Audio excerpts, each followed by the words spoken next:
This is You Can Heal Your Life by Louise Hay. I've read this book before, but I need it in my life right now, so I'm rereading chapter 1. Halfway through chapter 1.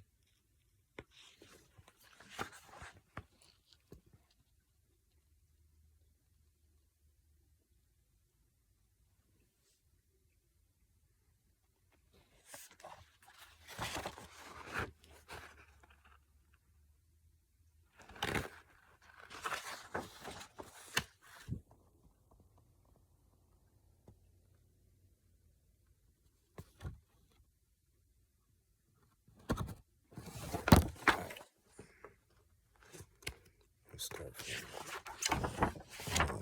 do like 10 minutes of it. So, shit.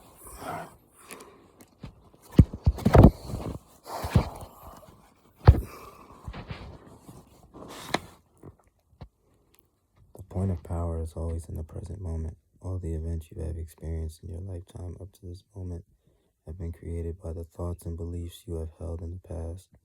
They were created by the thoughts and words you used yesterday, last week, last month, last year, 10, 20, 30, 40, or more years ago, depending on how old you are. However, that is your past. It is over and done with. What is important in this moment is what you are choosing to think and believe and say right now. For these thoughts and words will create your future. Your point of power is in the present moment and is forming the experience of tomorrow, next week, next month, next year, and so on. You might notice what thought you are thinking at this moment. Is it negative or positive? Do you want this thought to be creating your future? Just notice and be aware. The only thing we are ever dealing with is a thought, and a thought can be changed. No matter what the problem is, our experiences are just the outer effects of inner thoughts. Even self-hatred is only hating a thought you have had about yourself. You have a thought that says, I'm a bad person. This thought produces a feeling and you buy into the feeling. However, if you don't have the thought, you won't have the feeling. And thoughts can be changed. Change the thought and the feeling must go. This is only to show us where we get many of our beliefs. But let's not use this information as an excuse to stay stuck in our pain. The past has no power over us. It doesn't matter how long we have had a negative pattern. The point of power is in the present moment. What a wonderful thing to realize. We can begin to be free in this moment. Believe it or not, we do choose our thoughts. We may habitually think the same thing over and over so that it does not seem we are choosing the thought, but we did make the original choice. We can refuse to think certain thoughts. Look how often you have refused to think a positive thought about yourself. Well, you can also refuse to think a negative thought about yourself. It seems to me that everyone on this planet whom I know and have worked with is suffering from self-hatred and guilt to one degree or another. The more self-hatred and guilt we have, the less our lives work. The less self-hatred and guilt we have, the better our lives work on all levels. The innermost belief for everyone I have worked with is always, I am not good enough. We frequently add to that, I don't do enough or I don't deserve. Does this sound like you? Are you saying or implying or feeling that you are not good enough? But for whom? And according to whose standards? That's real. If this belief is very strong in you, then how can you possibly have created a loving, joyous, prosperous, healthy life?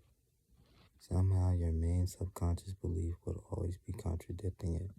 Somehow you would never quite get it together, for something would always be going wrong somewhere. I find that resentment, criticism, guilt, and fear cause more problems than anything else. These 4 things cause the major problems in our bodies and in our lives. These feelings come from blaming others and not taking responsibility for our own experiences. I'm going to read that again. These four things cause the major problems in our lives: resentment, criticism, guilt, and fear. These feelings come from blaming others and not taking responsibility for our own experiences. You see, if we are all responsible for everything in our lives, then there is no one to blame. Whatever is happening out there is only a mirror of our own inner thinking. I'm not condoning other people's poor behavior, but it is our beliefs that attract people who will treat us that way.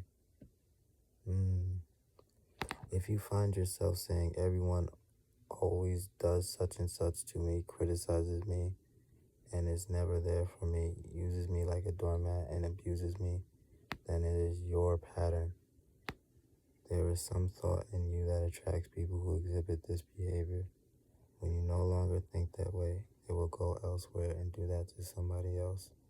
You will no longer attract them. Following are some results of patterns that manifest on the physical level. Resentment that is long held can eat away at the body and become the dis-ease we call cancer. Criticism as a permanent habit can often lead to arthritis in the body.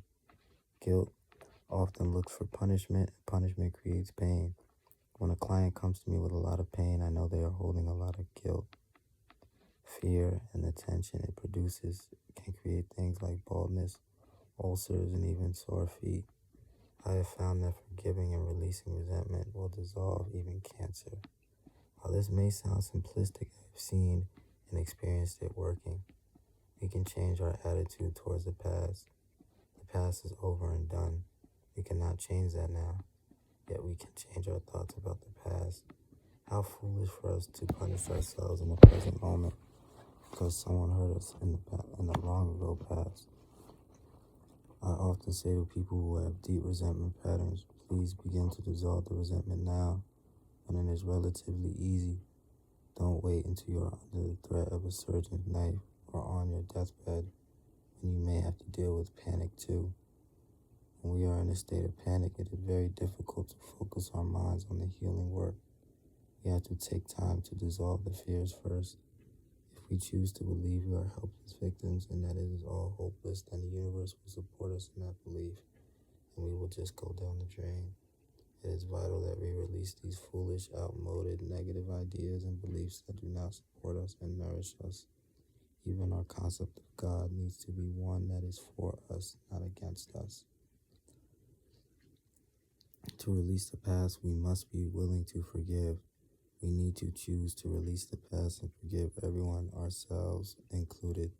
We may not know how to forgive and we may not want to forgive, but the very fact that we say we are willing to forgive begins the healing process. It is imperative for our own healing that we release the past and forgive everyone.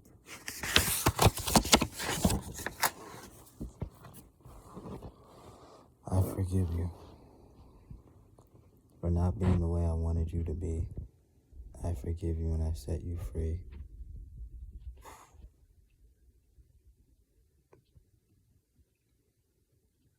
This affirmation sets us free. All this ease comes from a state of unforgiveness. Whenever we are ill, we need to search our hearts to see who it is we need to forgive. The Course in Miracles says that all disease comes from a state of unforgiveness, and that whenever we are ill, we need to look around and see who it is that we need to forgive. I would add to that concept that the very person you find it hardest to forgive is the one you need to let go of the most. Forgiveness means giving up, letting go. It has nothing to do with condoning behavior. It's just letting the whole thing go. We do not have to know how to forgive.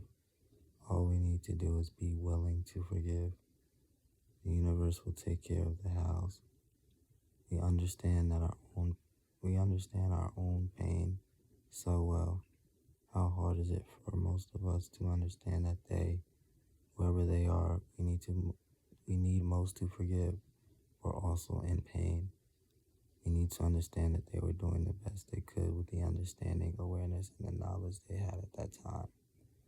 When people come to me with a problem, I don't care what it is: poor health, lack of money, unfulfilling relationships, or stifled creativity. There's only one thing I ever work on, and that is loving the self. Alright, that was 10 minutes. Peace.